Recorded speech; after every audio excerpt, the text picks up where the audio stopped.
오늘도 재미있는 이야기를 들려드릴게요. 구독, 좋아요, 알림 설정 이 세 가지가 영상 제작에 큰 힘이 됩니다. 자, 시작해볼까요? 이씨 부인이 시집 온 날은 가을이 막 깊어질 무렵이었습니다. 가마 안에서 내다본 하늘은 감빛으로 물들어 있었고 들판에는 수확을 마친 벼 그루터기만 남아 있었습니다. 가마가 대문 앞에 멈추자 이씨 부인은 두 손으로 치마 끝을 꼭 쥐었습니다. 16살 적부터 아버지 강노인이 입버릇처럼 하던 말이 떠올랐습니다. 남의 집에 가거든 제일 먼저 부엌을 살펴라. 그 집 부엌이 따뜻하면 그 집 사람도 따뜻한 법이다. 이씨 부인이 가마에서 내리자 시어머니 최씨 대부인이 대청마루 위에 서 있었습니다. 검은 저고리에 짙은 남색 치마, 금도금 비녀가 석양빛에 차갑게 빛나고 있었습니다. 최씨 대부인은 며느리를 위에서 아래까지 훑어보더니 입꼬리를 한 번 내렸습니다. 고개를 들어라. 이씨 부인이 고개를 들었습니다. 최씨 대부인의 눈이 가늘게 좁아졌습니다. 얼굴은 쓸만하구나. 그것이 시어머니가 며느리에게 건넨 첫 마디였습니다. 칭찬이 아니었습니다. 품평이었습니다. 그날 밤 이씨 부인은 부엌에 들어섰습니다. 아궁이 앞에 쪼그려 앉아 불을 지피려 했으나 부싯돌이 손에 익지 않아 3번을 허쳤습니다. 4번째에 겨우 불꽃이 튀었고 마른 솔가지에 옮겨붙은 불이 아궁이 안을 붉게 물들였습니다. 이씨 부인은 그 불빛을 보며 두 손을 아궁이 앞에 모았습니다. 손등이 붉게 달아올랐습니다. 그때 부엌 문이 열리며 최씨 대부인이 들어왔습니다. 아궁이 앞에 쪼그린 며느리를 내려다보더니 코끝을 찡그렸습니다. 불 하나 제대로 못 대면서 어찌 밥을 짓겠다는 게냐. 이씨 부인이 고개를 숙였습니다. 배워서 하겠습니다, 어머님. 최씨 대부인이 돌아서며 한마디를 더 던졌습니다. 내일 새벽 인시 전에 밥이 뜸 들어 있어야 한다. 못하겠으면 지금 말해라. 부엌 문이 닫혔습니다. 이씨 부인은 아궁이 불빛만 바라보며 밤을 새웠습니다. 그 불빛이 유일한 위로였습니다. 다음 날 새벽, 이씨 부인은 인시가 되기 1시즌 전에 일어났습니다. 눈을 비비며 부엌으로 가 쌀을 씻고 솥에 올렸습니다. 물량을 몰라 손가락으로 재어보았습니다. 쌀 위에 손을 얹으니 물이 손등을 살짝 덮었습니다. 어머니가 가르쳐준 그대로였습니다. 불을 지피고 뚜껑을 덮은 뒤 아궁이 앞에 앉아 밥이 끓는 소리를 들었습니다. 보글보글 소리가 나기 시작하자 이씨 부인은 숨을 죽였습니다. 뚜껑 틈으로 하얀 김이 피어오르고 있었습니다. 밥이 다 되었을 때 이씨 부인은 뚜껑을 열고 주걱으로 한술 떠 보았습니다. 밥알이 통통하게 부풀어 주걱 위에 올라왔습니다. 이씨 부인의 입꼬리가 살짝 올라갔습니다. 그러나 기쁨은 짧았습니다. 최씨 대부인이 첫 술을 뜨더니 주걱을 탁 내려놓았습니다. 물이 많다. 다시 해라. 이씨 부인은 말없이 솥을 들고 부엌으로 갔습니다. 그날부터 밥을 2번씩 짓는 것이 일상이 되었습니다. 시집 온 지 석 달이 지나자 이씨 부인의 하루는 정해진 길을 따라 흘러가게 되었습니다. 새벽 인시 전에 일어나 밥을 짓고 아침상을 올리고 시어머니의 빨래를 하고 마당을 쓸고 점심상을 올리고 저녁 반찬을 손질하고 저녁상을 올리고 설거지를 마치면 이미 해시가 넘어 있었습니다. 이씨 부인의 손은 석 달 만에 딴 사람의 손이 되었습니다. 곱던 손등이 갈라지고 손끝마다 작은 상처가 생기고 손마디가 굵어졌습니다. 그러나 이 씨 부인은 단 한 번도 불평하지 않았습니다. 밤이 되면 방 한쪽 구석에서 갈라진 손등에 참기름을 바르며 혼자 중얼거렸습니다. 괜찮다. 내일은 좀 더 잘하면 된다. 남편 서진은 가끔 아내의 손을 보고 미간을 찌푸렸습니다. 그러나 아내에게 수고했다는 말 한마디 건네지 못했습니다. 어머니가 볼까봐 두려웠기 때문입니다. 1년이 지나도 이 씨 부인의 배는 부풀어 오르지 않았습니다. 최 씨 대부인은 처음에는 아무 말도 하지 않았습니다. 다만 매달 보름이 되면 며느리의 얼굴을 유심히 살펴보았습니다. 입덧 기미가 있는지, 얼굴빛이 달라졌는지, 밥을 남기는지, 이 씨 부인은 그 시선을 온몸으로 느꼈습니다. 보름달이 뜰 때마다 가슴이 조여왔습니다. 2년째가 되자 최 씨 대부인의 입이 열리기 시작했습니다. 요즘 몸이 어떠냐? 혹시 소식은 없느냐? 말은 부드러웠으나 눈빛은 차가웠습니다. 이 씨 부인은 고개를 숙이며 대답했습니다. 아직 소식이 없습니다. 어머님, 최 씨 대부인은 한숨을 내쉬더니 고개를 돌렸습니다. 그 한숨 한 번이 이 씨 부인의 가슴에 못 하나를 박았습니다. 3년째 되던 해봄, 마을 우물가에서 아낙네들이 수군거렸습니다. 최 씨 대감댁 며느리 시집 온 지 3년인데 아직도 아이가 없다며 어머나 3년이면 보통 하나는 있을 텐데 혹시 몸에 탈이 있는 거 아니냐. 이 씨 부인이 물동이를 이고 우물가를 지나갈 때 아낙네들이 입을 다물었습니다. 그러나 이 씨 부인은 그 침묵이 무엇을 뜻하는지 알고 있었습니다. 침묵은 말보다 무거웠습니다. 물동이를 이고 돌아오는 길에 이 씨 부인의 발이 한 번 비틀거렸습니다. 물동이에서 물이 출렁여 저고리 어깨를 적셨습니다. 그러나 이 씨 부인은 물동이를 내려놓지 않았습니다. 이를 악물고 한 걸음 걸었습니다.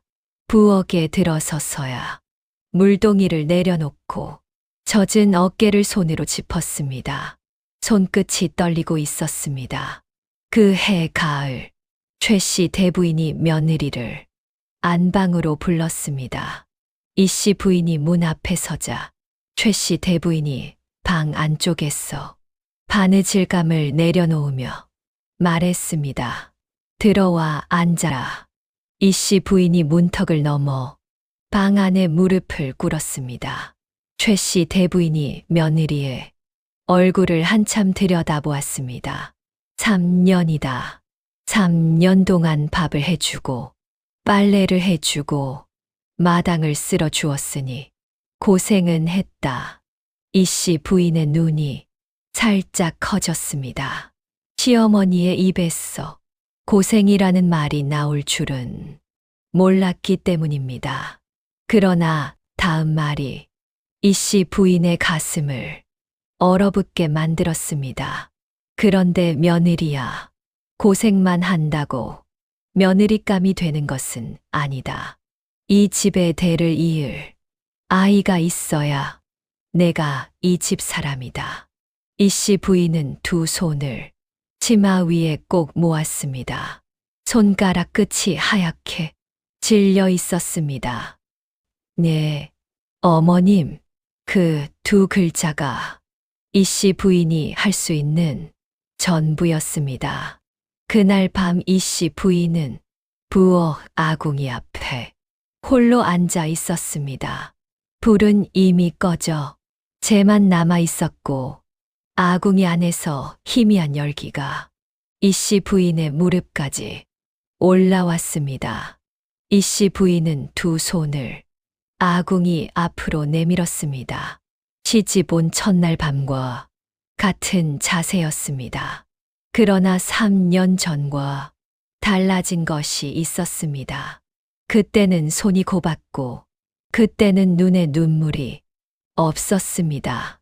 이 씨 부인의 눈에서 눈물이 한 방울 떨어져 꺼진 제 위에 떨어졌습니다. 제가 눈물을 머금고 작게 부풀어 올랐습니다. 이 씨 부인이 소리 없이 입을 움직였습니다. 아이야, 오려무나, 이 어미가 기다린다. 아무도 듣지 못하는 기도였습니다. 아궁이 안의 마지막 열기가 이 씨 부인의 손끝에 닿았다가 사라졌습니다. 밤이 깊어질수록 부엌은 차가워졌고 이 씨 부인은 끝내 그 자리를 뜨지 못했습니다. 그 무렵 남편 서진은 사랑채에서 술을 마시고 있었습니다. 상 위에는 반쯤 비워진 막걸리 사발이 놓여 있었고 서진의 눈은 촛불을 멍하니 바라보고 있었습니다. 서진은 아내의 손을 생각하고 있었습니다.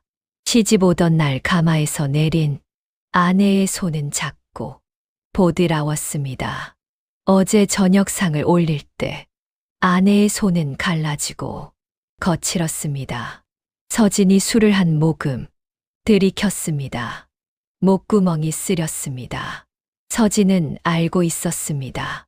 어머니가 아내에게 얼마나 가혹한지를. 그러나 서진은 어머니 앞에서 입을 열 수가 없었습니다. 아버지가 일찍 돌아가신 뒤 홀로 집안을 지킨 어머니, 그 어머니에게 거역하는 것은 서진에게 있어 하늘이 무너지는 것과 같았습니다. 서진이 사발을 내려놓으며 중얼거렸습니다. 미안하다. 그 말은 부엌에 앉아 있는 아내에게 닿지 못했습니다. 사랑채와 부엌 사이 겨우 10발자국 거리였으나 서진은 그 10발자국을 끝내 걷지 못했습니다. 3년의 밥. 이 씨 부인이 그 3년 동안 찌은 밥은 2,000끼가 넘었습니다. 쌀을 씻은 횟수, 아궁이에 불을 지핀 횟수, 솥뚜껑을 연 횟수, 그 모든 횟수를 합치면 이 씨 부인의 3년은 숫자로 셀 수 없는 노동이었습니다. 그러나 최 씨 대부인은 단 한 번도 밥이 맛있다고 하지 않았습니다. 남편 서진은 단 한 번도 수고했다고 하지 않았습니다. 마을 사람들은 단 한 번도 이 씨 부인의 손을 들여다보지 않았습니다. 이 씨 부인은 3년 동안 고맙다는 말을 한 번도 듣지 못했습니다. 그런 이 씨 부인이 훗날 쫓겨나는 그 순간에 시어머니에게 한 말이 고맙습니다였습니다. 어찌 된 일이겠습니까? 3년의 밥이 만들어 낸 것은 한 여인의 단단함이었습니다. 그 단단함이 이 씨 부인의 운명을 바꾸게 됩니다. 3년이 지나고 4년째로 접어들 무렵 최 씨 대부인의 태도가 눈에 띄게 달라졌습니다.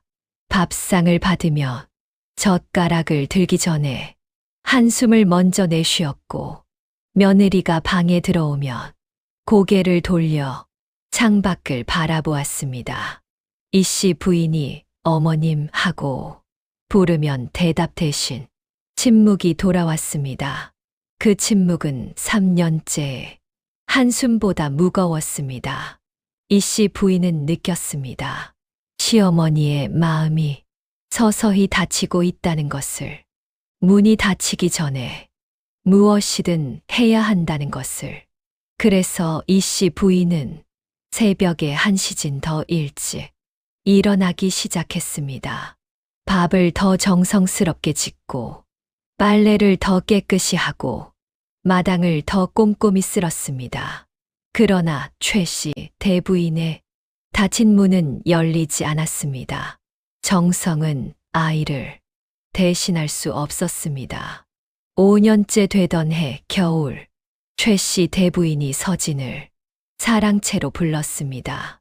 서진이 들어서자 최 씨 대부인은 등을 돌린 채 창밖에 눈발을 보고 있었습니다. 서진아, 예, 어머님. 내 아비가 살아 있었다면 뭐라 했겠느냐. 서진의 입이 굳었습니다. 아버지는 서진이 10살 때 돌아가셨습니다. 최 씨 대부인이 혼자 집안을 지키며 서진을 키웠습니다. 내 아비가 이 집에 남긴 것은 성씨 하나다.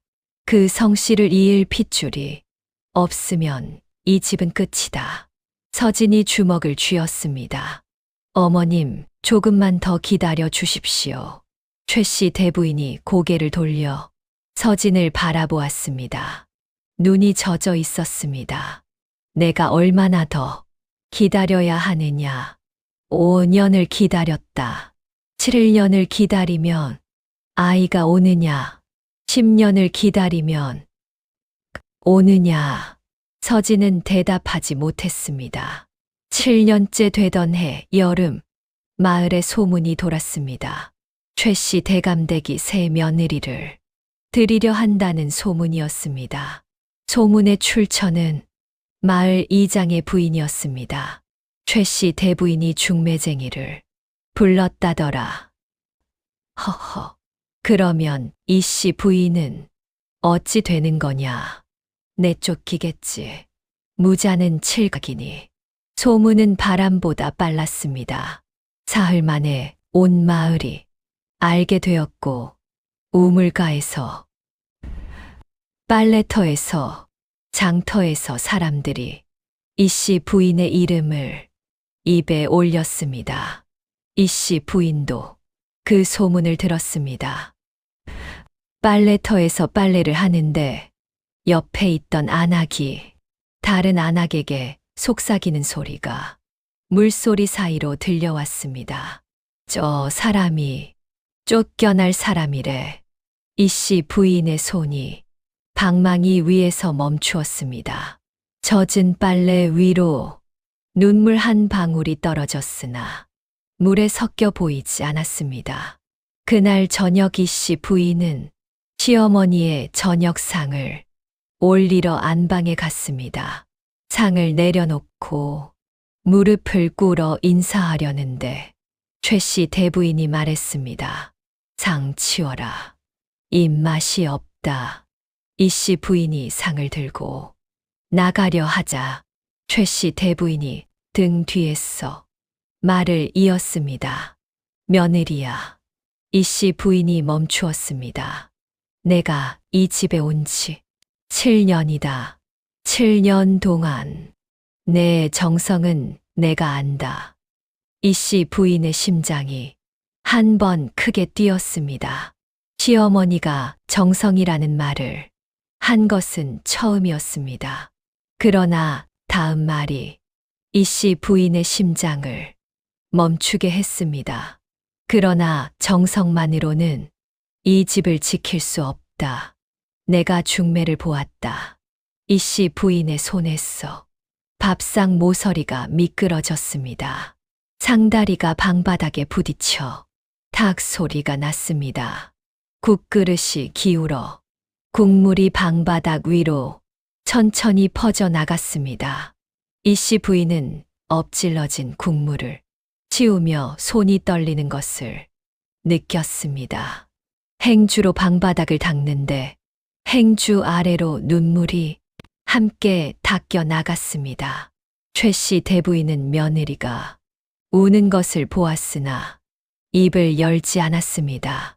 이씨 부인이 상을 들고 나간 뒤 방문이 닫혔습니다.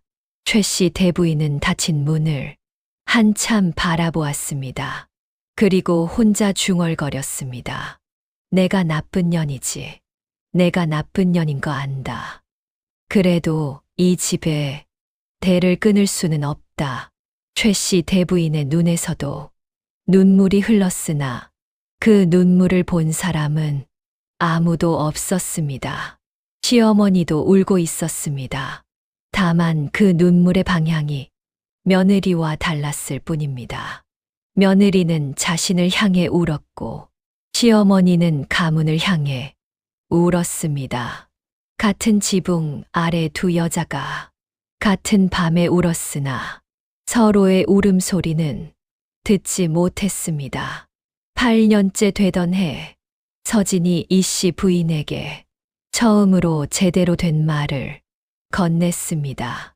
밤 사랑채에서 아내를 불러 앉혔습니다.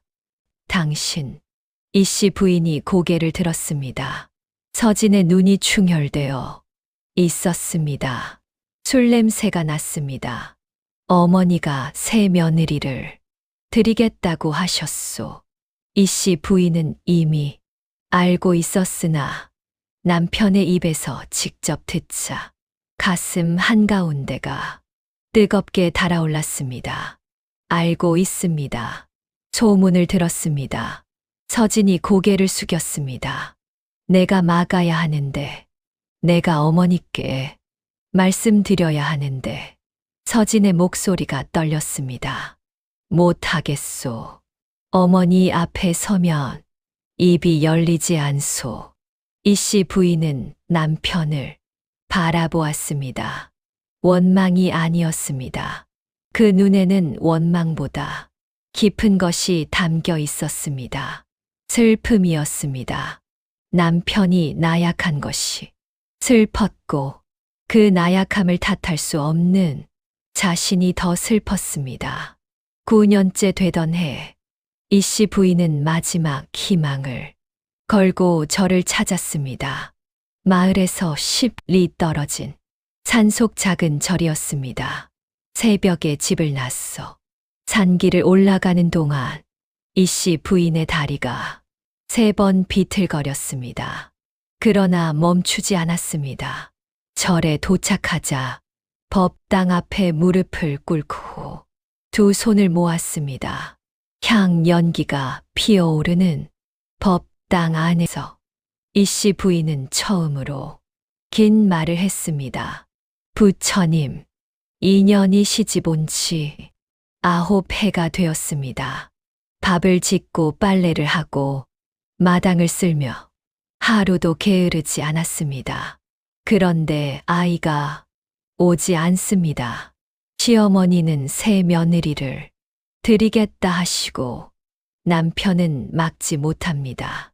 부처님, 2년에게 아이를 주시면 앞으로 10년을 더 감사히 살겠습니다. 이씨 부인의 이마가 차가운 돌바닥에 닿았습니다. 이마에 붉은 자국이 남았으나 이씨 부인은 아프다 하지 않았습니다.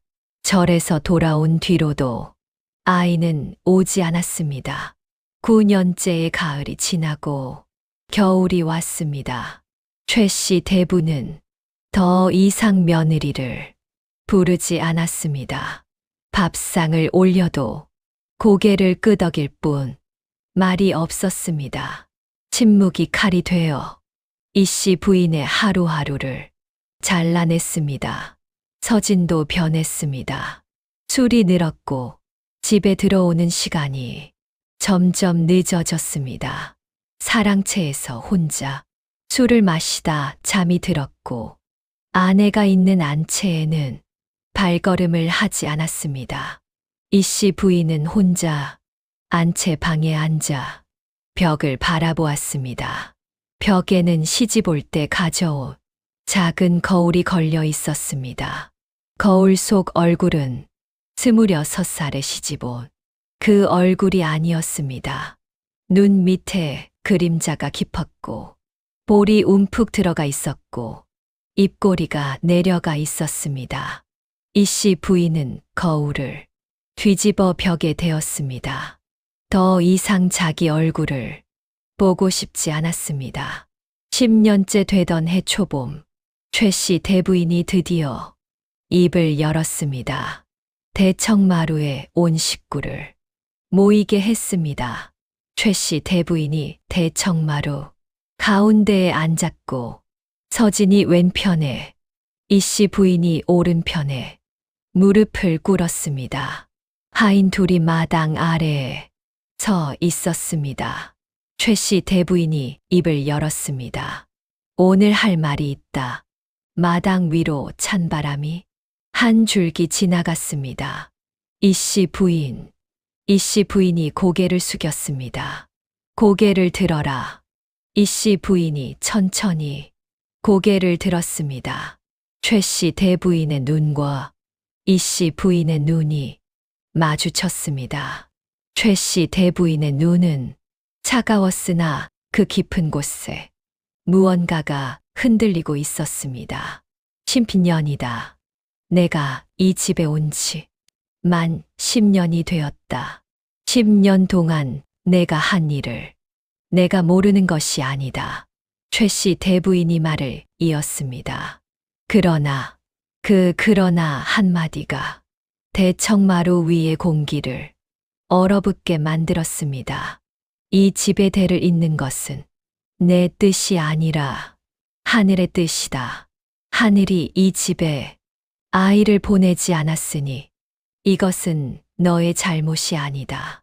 이 씨 부인의 눈이 크게 떠졌습니다.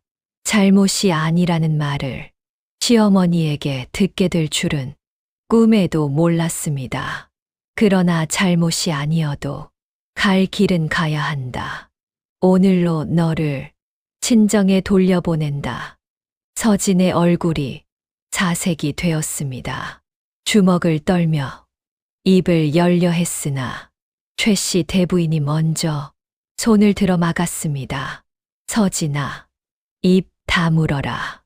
이것은 내가 끼어들 일이 아니다. 서진의 입이 닫혔습니다. 이 씨 부인은 두 손을 치마 위에 가지런히 놓고 한 번 깊이 숨을 들이쉬었습니다. 이 씨 부인이 자리에서 천천히 일어섰습니다. 치마에 먼지를 털지도 않고 최 씨 대부인 앞에 두 번 절을 올렸습니다. 이마가 마루에 닿을 때 쿵 소리가 났습니다. 그리고 고개를 들어 시어머니를 바라보았습니다. 어머님, 목소리가 떨리지 않았습니다. 10년 동안 밥을 먹여주셔서 고맙습니다. 지붕 아래 재워주셨어. 고맙습니다. 며느리라 불러주셨어. 고맙습니다. 최 씨 대부인의 입술이 파르르 떨렸습니다. 미쳤느냐? 쫓겨나면서 고맙다니. 이 씨 부인이 미소를 지었습니다. 울면서 짓는 미소가 아니었습니다. 눈물은 볼 위를 흘렀으나 입꼬리는 분명히 올라가 있었습니다. 고맙습니다. 어머님, 덕분에 단단해졌습니다. 이 씨 부인은 안채로 돌아가 보따리를 쌌습니다. 시집 올 때 가져온 낡은 거울 하나, 어머니가 지어준 삼배 적삼 하나, 아버지가 써준 천자문 한 권, 그것이 전부였습니다. 10년을 살았으나 이 집에서 가져갈 것은 시집 오던 날 들고 온 것 세 가지뿐이었습니다. 보따리를 묶는 이 씨 부인의 손은 떨리지 않았습니다. 이 씨 부인이 대문 앞에 섰습니다. 서진이 대청마루에서 내려와 한 걸음 다가왔습니다. 당신, 이 씨 부인이 고개를 돌려 남편을 바라보았습니다. 건강하십시오. 그 한마디를 남기고 이 씨 부인은 대문을 나섰습니다. 대문이 닫히는 소리가 뚱 울렸습니다. 이 씨 부인은 뒤를 돌아보지 않았습니다. 보따리를 가슴에 안고 흘길 위를 걸었습니다. 석양이 그 등 뒤에서 길게 그림자를 드리웠습니다. 쫓겨난 여인의 그림자는 길고 가늘었으나 흔들리지 않았습니다. 이 씨 부인이 친정 마을에 도착한 것은 해가 진 뒤였습니다. 흙길 끝에 작은 초가집 한 채가 어둠 속에 웅크리고 있었습니다. 대문이라 할 것도 없는 나무 울타리를 밀고 들어서자 마당에 빨래줄 하나가 바람에 흔들리고 있었습니다. 줄 위에는 아무것도 걸려 있지 않았습니다. 이씨 부인이 방문을 열자 아버지 강노인이 등잔불 아래에 누워 있었습니다. 이불이 턱까지 올라와 있었고 얼굴이 누렇게 떠 있었습니다. 강노인이 눈을 떴습니다. 딸의 얼굴을 보더니 입꼬리가 느리게 올라갔습니다. 왔느냐? 이씨 부인이 아버지 곁에 무릎을 꿇었습니다. 아버지, 네, 왔습니다. 강노인이 딸의 손을 잡으려 했으나 팔에 힘이 없어 이불 위에서 손가락만 꿈틀거렸습니다. 이씨 부인이 아버지의 손을 두 손으로 감싸 쥐었습니다. 손이 뼈만 남아 있었습니다.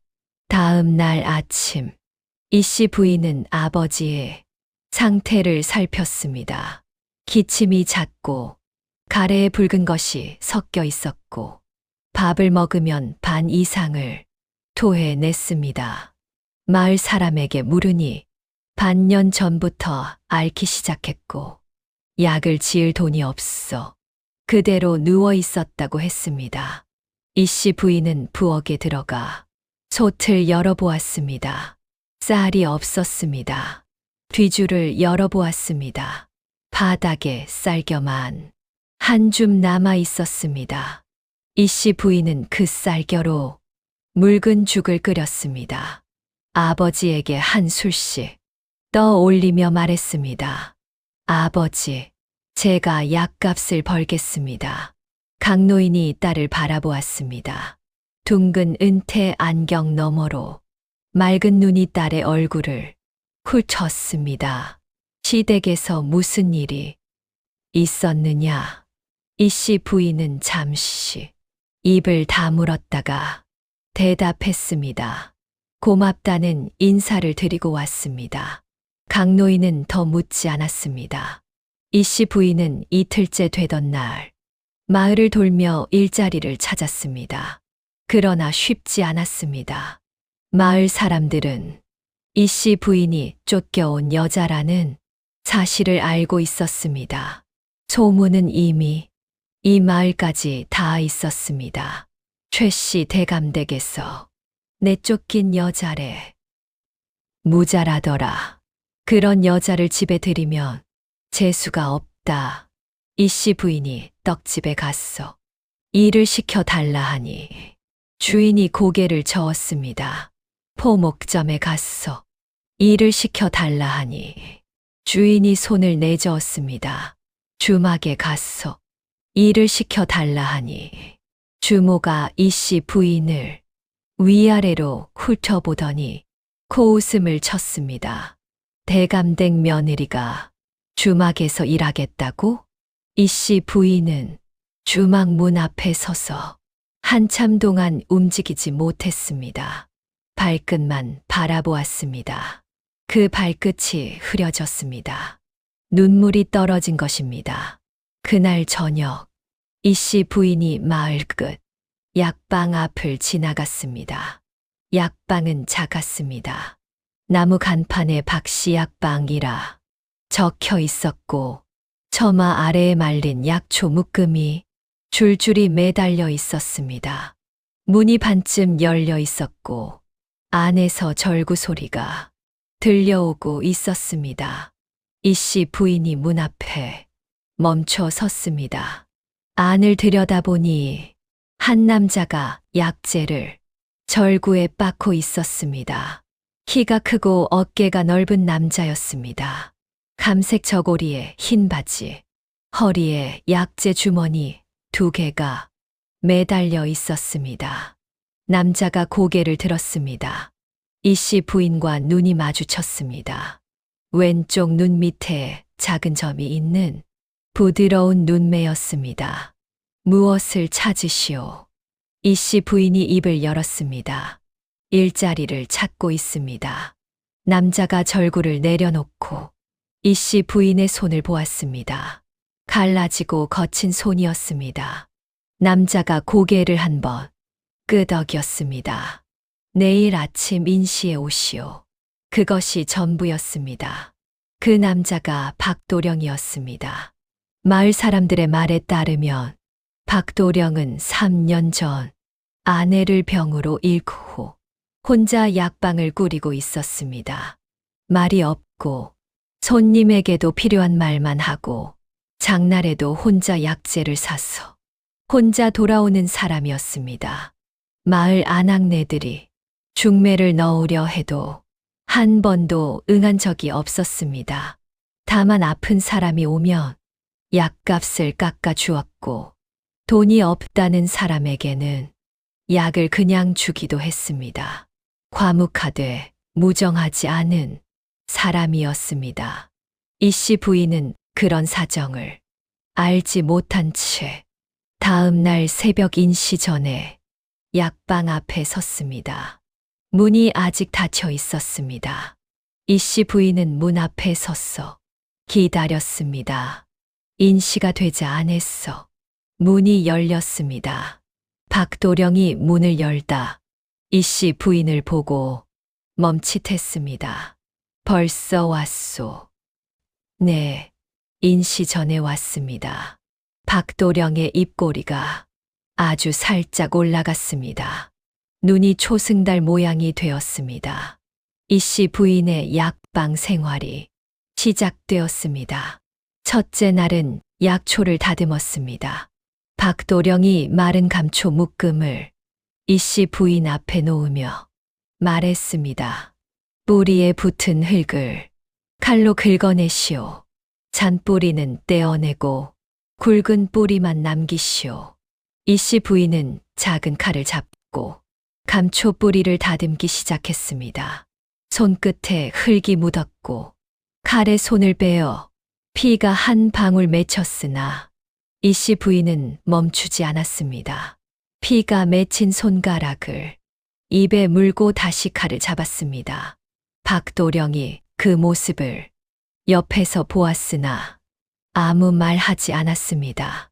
다만 해가 질 무렵 이 씨 부인이 다듬은 감초를 확인하더니 고개를 끄덕였습니다. 잘했소. 세 글자였습니다. 그 세 글자가 이 씨 부인에게는 10년 만에 처음 듣는 인정이었습니다. 시어머니도 남편도 한 번도 해주지 않은 말, 잘했다는 말. 열흘이 지나자 이 씨 부인은 약초의 이름을 외우기 시작했습니다. 감초, 작약, 당귀, 천궁, 황기, 백출. 박도령이 따로 가르치지 않았으나 이 씨 부인이 약재를 다듬을 때마다 이름을 물었고 박도령이 짧게 대답했습니다. 이것은 무엇입니까? 당귀요. 무엇에 쓰입니까? 피를 돌게 하오. 이 씨 부인은 밤에 집에 돌아가 아버지에게 그날 배운 것을 이야기했습니다.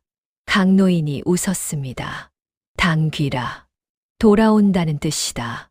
좋은 이름이구나. 이 씨 부인은 아버지의 약값으로 첫 품삯을 사용했습니다. 박도령이 약재를 골라 주었습니다. 황기 석냥, 백출 2냥, 감초 1냥. 박도령이 약값을 절반으로 깎아 주었습니다. 이 씨 부인이 고개를 숙였습니다. 감사합니다. 박도령이 고개를 돌리며 말했습니다. 일한 대가요. 감사할 것 없소. 한 달이 지나자 이 씨 부인은 약방에 빠질 수 없는 사람이 되었습니다. 아침에 문을 열고 약재를 정리하고 찾아오는 환자의 증상을 장부에 적었습니다. 이 씨 부인의 글씨는 단정하고 또렷했습니다. 아버지 강노인이 서당 훈장이었으므로 이 씨 부인은 어릴 때부터 글을 배웠습니다. 박도령은 장부를 보더니 눈을 한 번 크게 떴습니다. 글을 쓸 줄 아시오. 아버지가 가르쳐 주셨습니다.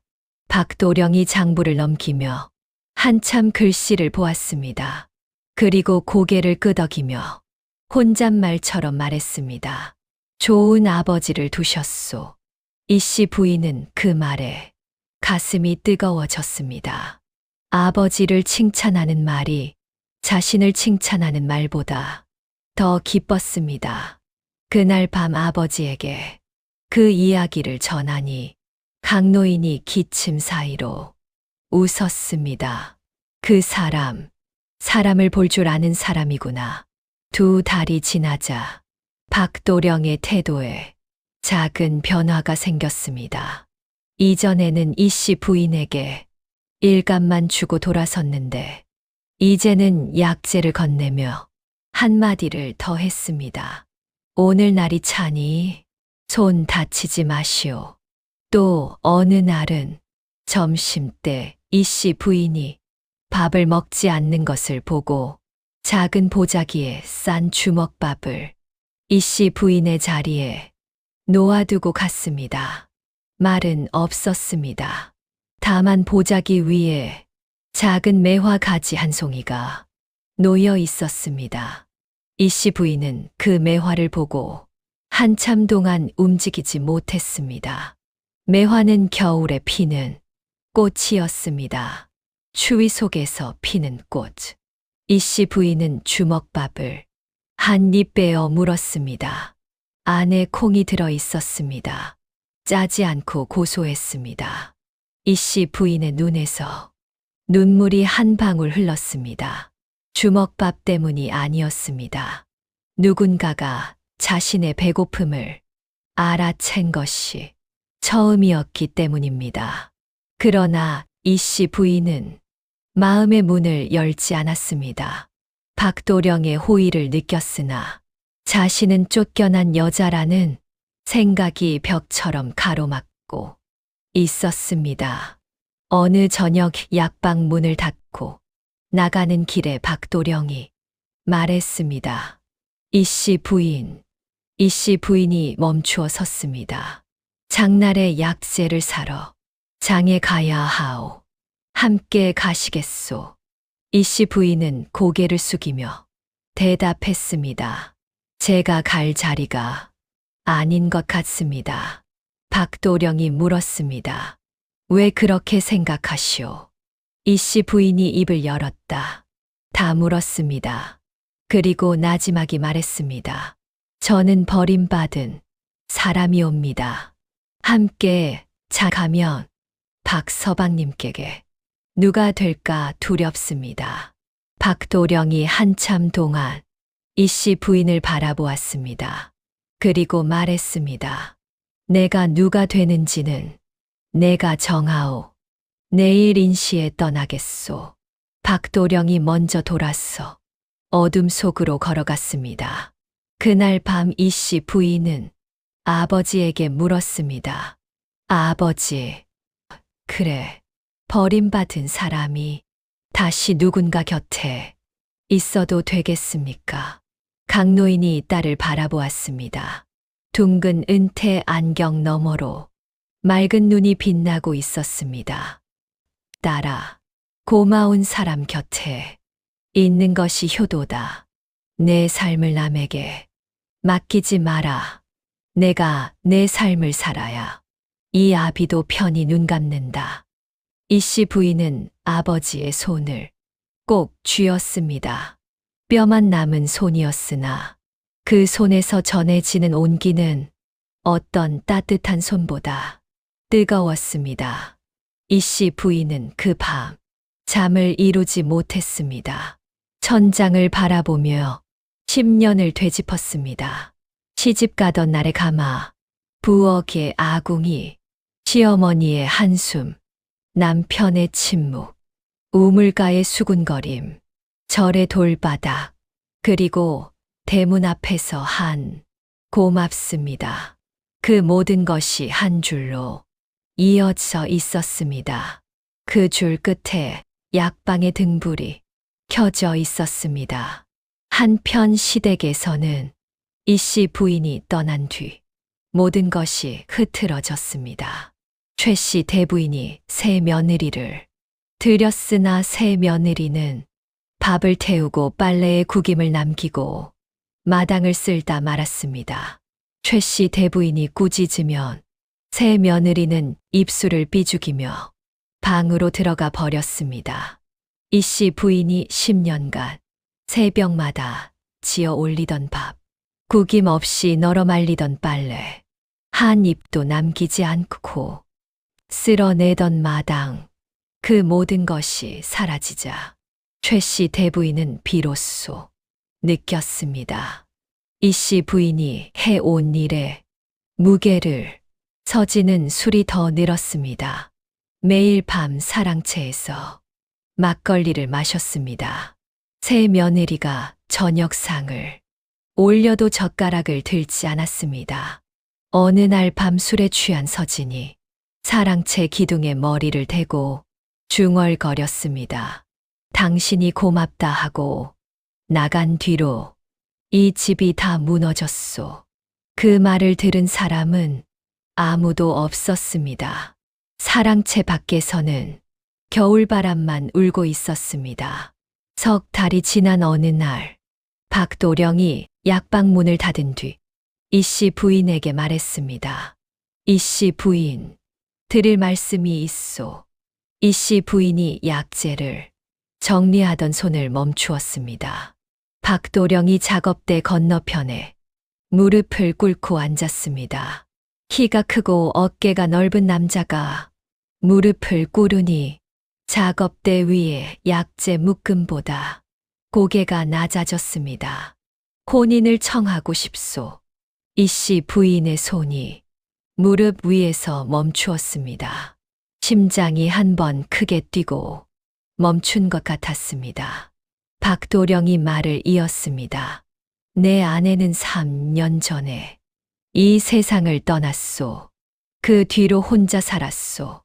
혼자 사는 것에 불만은 없었소. 그런데 박도령이 고개를 들어 이씨 부인을 바라보았습니다.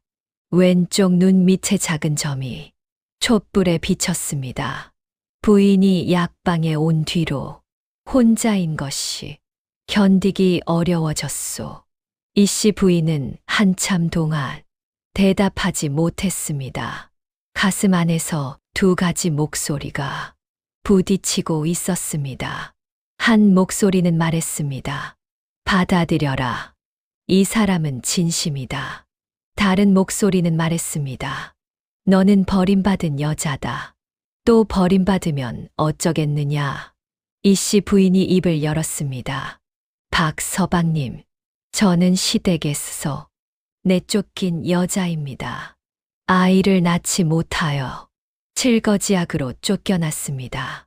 그런 여자를 아내로 맞으시겠습니까? 박도령이 고개를 저었습니다. 이씨 부인의 심장이 내려앉았습니다. 거절이라 생각한 것입니다.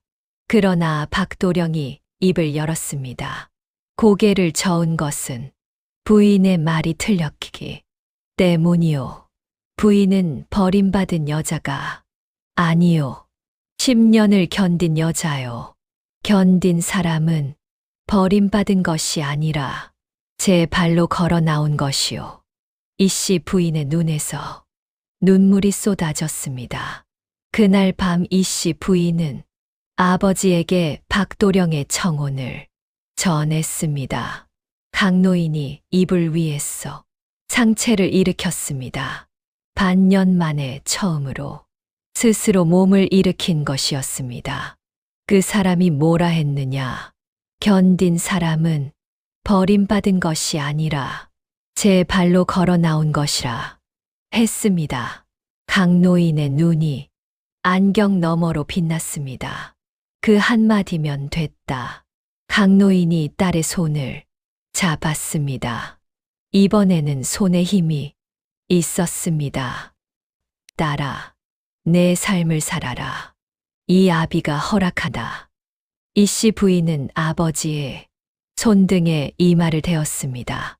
눈물이 아버지의 손등 위로 흘러내렸습니다. 뼈만 남은 손이었으나 그 위로 흐르는 눈물은 따뜻했습니다. 강노인이 딸의 머리를 다른 손으로 쓸어내리며 말했습니다. 고맙다는 말을 아는 사람은 어디서든 살 수 있는 법이다. 홀레는 소박했습니다. 약방 마당에 돗자리를 깔고 작은 상 위에 밤과 대추를 올렸습니다. 닭 한 마리를 잡아 국을 끓이고 메주콩으로 두부를 만들었습니다. 하객이라 할 사람은 강노인 한 분뿐이었습니다. 강노인은 대나무 지팡이에 몸을 의지한 채 마당 한쪽에 앉아 딸의 혼례를 지켜보았습니다.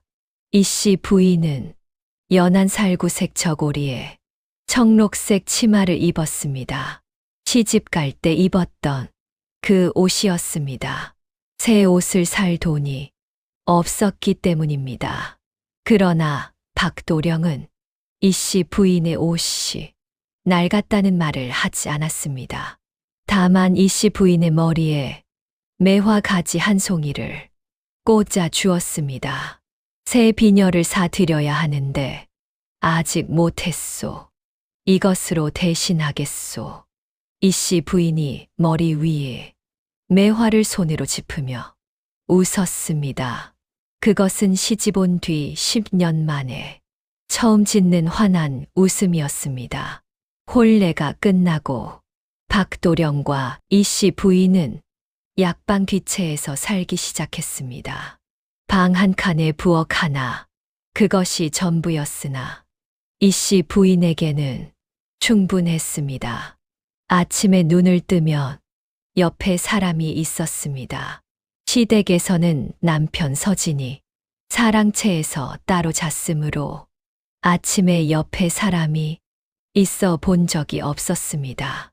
박도령은 아침마다 이씨 부인보다 먼저 일어나 아궁이에 불을 지폈습니다. 이씨 부인이 부엌에 가면 이미 물이 끓고 있었습니다. 내가 할 텐데. 이씨 부인이 말하면 박도령은 고개를 저으며 말했습니다. 부인은 어제 늦게까지 장부를 정리했소. 오늘 아침은 내가 하겠소. 이씨 부인은 그 말을 듣고 부엌 문에 기대어 한참 서 있었습니다. 가슴이 뜨거웠습니다. 누군가가 자신의 피로를 알아주는 것, 그것이 이렇게 큰 것인 줄 몰랐습니다. 한편 시댁 소식이 바람을 타고 들려왔습니다. 장날에 장에 갔을 때 마을 사이를 오가는 보부상에게 들은 소식이었습니다. 최씨 대감댁이 난리가 났다더라. 새 며느리가 석 달 만에 도망갔다더군. 도망을 갔다고? 시어머니가 너무 혹독하니 못 견디겠다며요. 친정으로 돌아갔다 하오. 이씨 부인은 그 소식을 듣고 가만히 서 있었습니다. 원래라면 통쾌해야 할 소식이었습니다.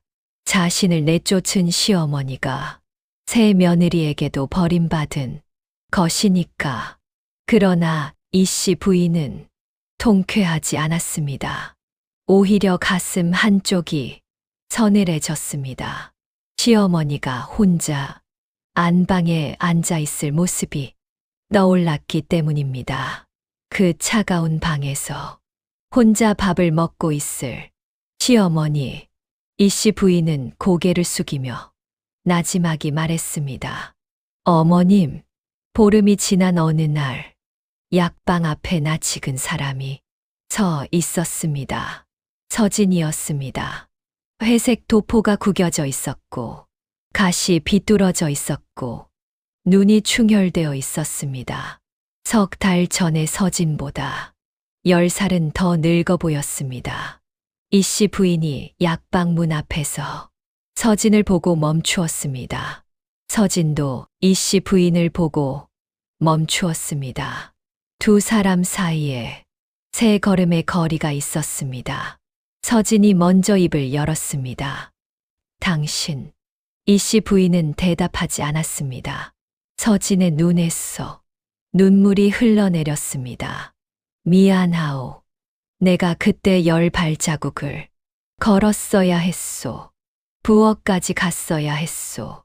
당신 손을 잡았어야 했소. 서진의 목소리가 갈라졌습니다. 다 내 잘못이오. 이 씨 부인은 서진의 눈물을 바라보았습니다. 10년 동안 보지 못했던 남편의 눈물이었습니다. 이 씨 부인이 천천히 입을 열었습니다. 서진 서방님. 서진이 고개를 들었습니다. 고맙습니다. 서진의 눈이 커졌습니다. 고맙다니. 내가 당신을 지키지 못했는데. 고맙다니. 그게 무슨 말이오. 이 씨 부인이 미소를 지었습니다. 대문 앞에서 지었던 그 미소와 같았습니다. 눈물은 흐르되 입꼬리는 올라간 미소. 서방님 덕분에 저는 제가 얼마나 단단한 사람인지 알게 되었습니다. 서방님 덕분에 고마운 사람이 어떤 사람인지 알게 되었습니다. 서방님이 걷지 못한 10발자국 덕분에 저는 1000리를 걸었어 여기까지 왔습니다. 서진의 무릎이 꺾였습니다. 클바닥에 무릎을 꿇고 두 손으로 얼굴을 가렸습니다. 서진의 어깨가 격하게 흔들렸습니다. 이 씨 부인은 그 모습을 가만히 바라보았습니다. 원망은 없었습니다. 진심이었습니다. 박도령이 약방 안에서 나왔습니다. 서진을 보고 멈추었습니다. 두 남자의 눈이 마주쳤습니다. 서진이 무릎을 꿇은 채 박도령을 올려다보았습니다. 박도령이 먼저 입을 열었습니다. 최씨 댁 서방님이시오. 서진이 고개를 끄덕였습니다. 박도령이 서진에게 한 걸음 다가가 손을 내밀었습니다. 일어나시오. 사내가 길바닥에 무릎을 꿇고 있으면 지나가는 사람이 불편하오. 서진이 박도령의 손을 잡고 일어섰습니다. 박도령의 손은 크고 단단했습니다. 서진이 박도령을 바라보았습니다. 부인을 잘 부탁하오. 박도령이 고개를 끄덕였습니다. 부탁이 아니오. 당연한 일이오. 서진은 한참 동안 서 있다가 돌아섰습니다. 세 걸음을 걷고 다시 한 번 뒤를 돌아보았습니다. 이 씨 부인이 서 있었습니다. 박도령이 그 옆에 서 있었습니다. 서진은 입술을 깨물고 고개를 돌려 걸어갔습니다. 그로부터 석 달 뒤 시댁에서 예상치 못한 사람이 찾아왔습니다. 최씨 대부인이었습니다. 약방 앞에 가마가 멈추고 최씨 대부인이 내렸습니다. 검은 저고리에 짙은 남색 치마, 금도금 비녀. 그러나 얼굴이 달랐습니다. 몰이 움푹 패어 있었고 눈 밑에 그림자가 깊었고 입꼬리가 전보다 더 내려가 있었습니다.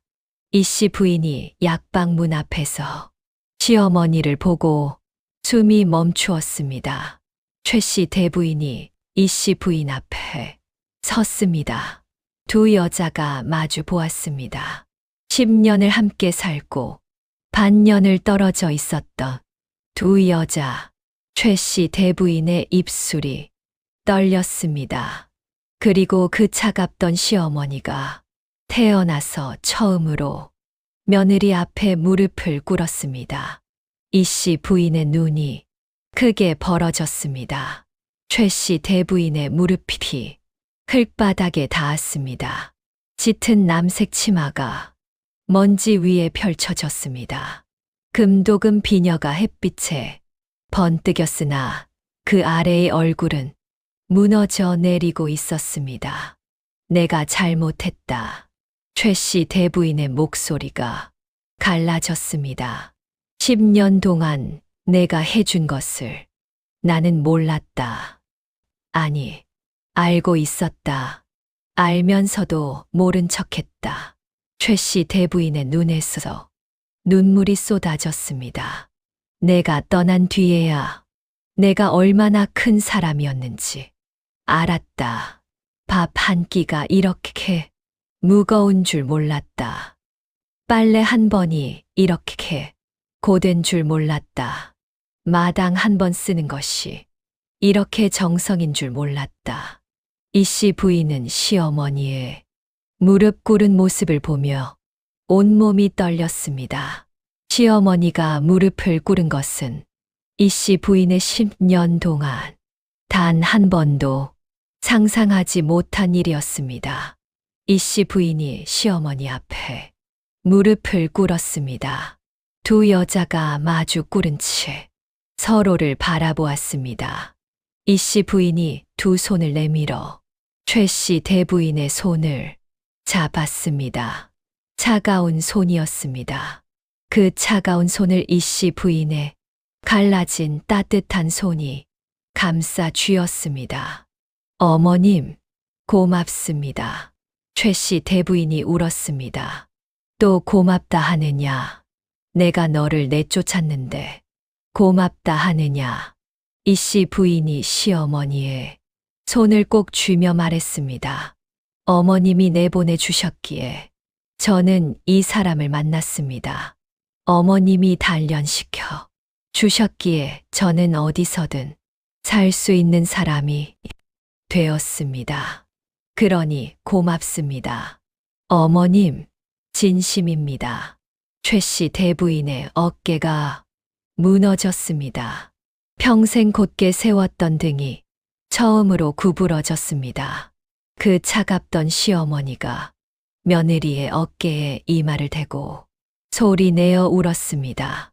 박도령이 약방 안에서 두 여인의 모습을 지켜보고 있었습니다. 문틀에 어깨를 기대고 팔짱을 낀 채 소리 없이 서 있었습니다. 왼쪽 눈 밑에 작은 점이 햇빛에 드러났고 입꼬리가 살짝 올라가 초승달 모양의 눈이 되어 있었습니다. 강노인이 대나무 지팡이를 짚고 약방 마당으로 들어왔습니다. 강노인이 두 여인을 보더니 은퇴 안경 너머로 눈을 가늘게 떴습니다. 고맙다는 말이 제일 무서운 법이라더니 강노인이 혼잣말을 했습니다. 저 말 한마디가 사람을 살렸구나. 박도령이 강노인을 보며 고개를 숙였습니다. 강노인이 박도령에게 물었습니다. 내 딸을 고마운 사람으로 키운 것은 내 공이오만 그 고마운 사람 곁에 있어 주는 것은 자네 공이오. 박도령이 처음으로 소리내어 웃었습니다. 약방 마당 위로 봄바람이 불었습니다. 최 씨 대부인은 그날 약방에서 밥 한 끼를 얻어 먹었습니다. 이 씨 부인이 직접 지은 밥, 박도령이 만든 약선 반찬, 강노인이 뜯어온 나물, 최 씨 대부인은 첫 숟가락을 뜨더니 한참 동안 씹지 못했습니다. 맛있다. 그것이 최 씨 대부인이 이 씨 부인의 밥을 먹고 처음으로 한 말이었습니다. 10년 동안 한 번도 하지 않았던 말. 맛있다.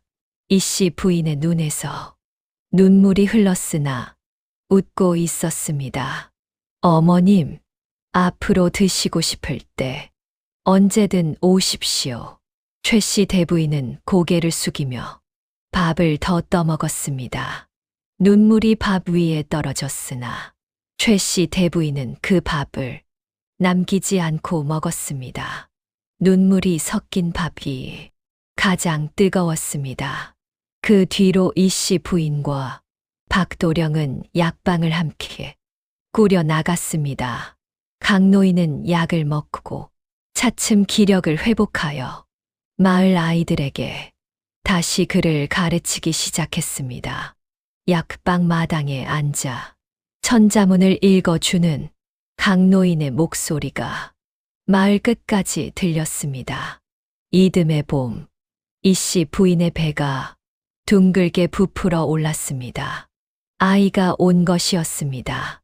10년을 기다리고 1000리를 걸었어. 마침내 온 아이였습니다.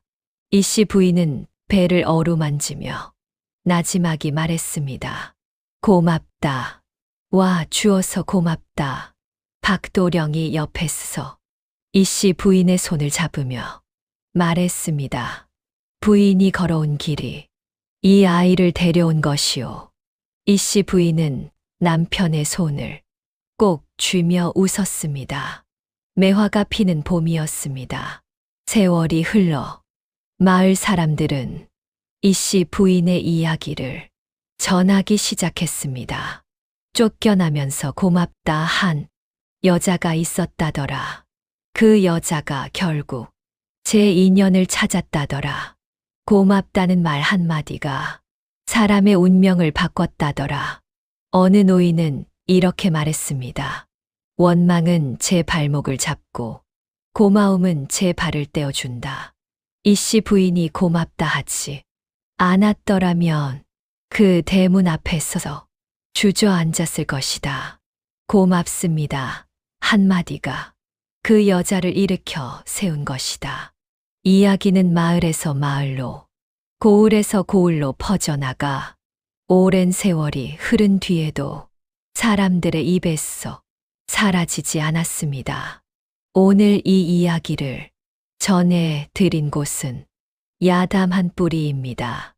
뿌리 깊은 이야기는 쉬이 마르지 않는 법입니다.